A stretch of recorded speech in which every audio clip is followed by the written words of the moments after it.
ও গাছপাটা। গাছপাটা মানে বুঝতেই তো পারছো, আর বলার কিছু নেই। এটাকে একটু নুন হলুদ আর একটু করে সর্ষে তেল দিয়ে আমি সিদ্ধ করে রেখে দিয়েছি। আর হচ্ছে আদা, জিরে, শুকনো লঙ্কা, রসুন সব একসাথে পেস্ট করে রেখে দিয়েছি। আর এবারে আলুটাকে লাল লাল করে ভাজবো। তারপরে দেখো, গাছপাটার জন্য আমি পেঁয়াজ ভেজে নিয়েছি, টমেটো একটা ভেজে নিয়েছি। গাছপাটা না থাক, চর্বি আছে, দেখো চর্বি দিয়ে আমি আজকে ইঁচড় করবো। আলুটাকে লাল লাল করে ভেজে নিচ্ছি, ভেজে আমি তুলে রাখবো। দিয়েছি শুকনো লঙ্কা, তেজপাতা, সাদা জিরে, দারচিনি, লবঙ্গ, এলাচ সব ফোড়নের মধ্যে দিয়ে দিয়েছি। এবারে আমি খানিকটা মশলা দিয়ে দেবো, আদা জিরে বাটা। এটা কষা হোক।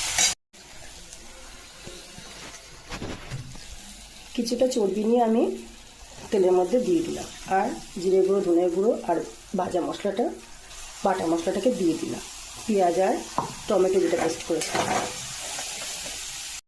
দেখো অনেকটা তেল ছেড়ে দিয়েছে আর উপরে তেলটাও ভেসে উঠেছে। আমি এবারে ভাজা আলু আর সিদ্ধ করা ইঁচড়টাকে দিয়ে দেবো ওর মধ্যে।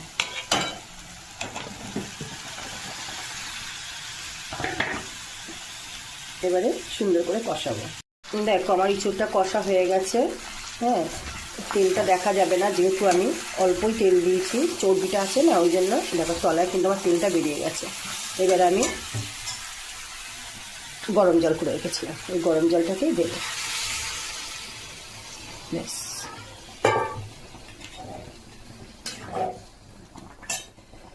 ঠিক আছে বুঝতে। এটা ফুটুক, বেশিক্ষণ লাগবে না, ইঁচড়টা সিদ্ধ করা আছে। আর এখনকার আলু তো, আলু লাল লাল করে ভেজে নিয়েছি, হয়ে যাবে। তোমরা যদি বেশি তেল খেতে চাও বেশি তেল দেবে, আমি একটু অল্পই তেল দিয়েছি যেহেতু চর্বি রয়েছে, তো বেশি তেলটা খাওয়াটাও ভালো না। তরকারির রঙটা দেখো পুরো মটনের মতন হয়েছে। আমি একটুখানি চর্বি এটা বাঁচিয়ে রেখেছি, এটা এর উপরে দেবো যাতে সেন্টটা পুরো মটনের মতনই হয়।